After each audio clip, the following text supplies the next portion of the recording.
I've had a bad mental health day and my cat is eating in the background, so there was clearly no better time to record this video. So I turned the camera on to film, and my cat's decided now would be the appropriate time to eat and play with toys, and you will probably hear my dog bark because he doesn't like to eat unless he feels threatened that the cats are trying to eat his food. So that's something we're dealing with. The Reading Rush used to be known as Booktubeathon. I've never done it before. I've never done any readathons before, and I'm really excited about this one. I keep getting the challenges confused, so I'll try to get through this without sounding like too much of an idiot. A lot of my books I chose can be used for multiple challenges, which is the idea because I work a full-time job. You girl just don't have a lot of free time to read anymore.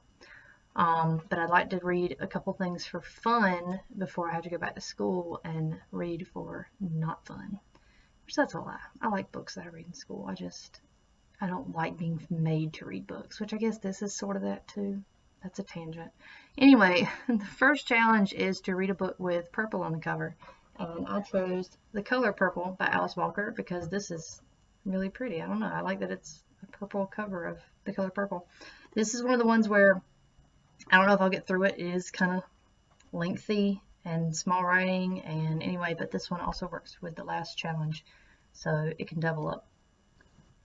The next one is read in the same spot the entire time, which I thought meant read all at once. It doesn't. It means read in the same spot. So I'll probably read this one at work, if that makes sense. I mean, I'm a terrible employee, but like, you know, when it's downtime, I can read this play, Inherit the Wind, which I know zero about, other than I'd heard the name before. And plays usually go pretty fast for me. I've read plenty of them. I have a whole shelf of plays. And that'll be a good, quick book. Look how tight it is to get out of the way. The next challenge is meant to read in 2018, and I went back on my Goodreads, and the only book from 2018 that I hadn't already read was this one, Enemy Women by Paulette Giles. And the only thing I know about this one is that my Southern Lit professor last fall mentioned it in class. It's written in the margin of my notes. So clearly she said something that made me want to read it. And I'm taking another Southern Lit class with her this fall, so I felt like I'd just kind of keep that going. This one doesn't look too bad. I think it's also a first book. Might be a second. Either way, I'm hopefully going to read this. If not, it's not going to break my heart. I'd like to read 7 books, but we're going to see what happens. The next one is author's first book. Like I just said that with that one. But I'm reading Heart-Shaped Box by Joe Hill. I got this one for like 25 cents. Didn't have a jacket, but I prefer that shiny red, so that's okay. And I am playing very fast and loose with the rules here because this technically isn't his first book. He did publish a collection of short stories, but this is his first novel. So like, let me bend the rules just this once. And if that doesn't work again, I have about 2 other books I think that I can count for that challenge if people are going to get angry about it. The next challenge is a non-human main character, and I'm doing Grendel by John Gardner because I just read Beowulf, and we mentioned this book in class briefly because it's from the monster's perspective, and I think that will be really fun, and again, really short. So I'll probably read that one first, actually. Then the next one is 5 Words or More in the title. I do not have that one in physical copy because I'm reading A Curse So Dark and Lonely that I was gifted by my friend Gina. I've had for months and haven't started. So hopefully I can read that one.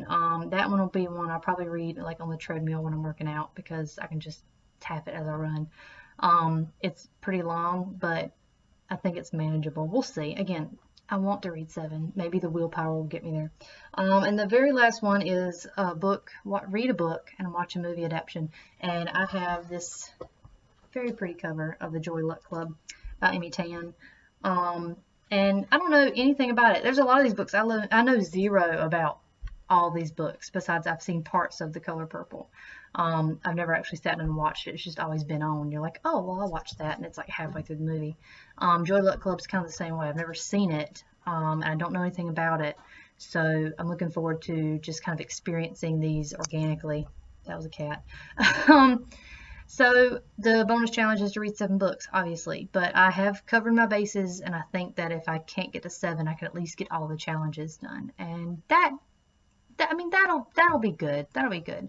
I don't know what the video challenges are yet, and I don't know If I'll do them, because this has been like a week in the making. It's very hard to get in a room in front of a camera slash webcam and record without your furry children running around ruining it, and I still couldn't do that today. So I don't know. We're gonna see. We're gonna see how this week goes. Squeezing in 7 books at work is gonna be fun, but I look forward to the challenge.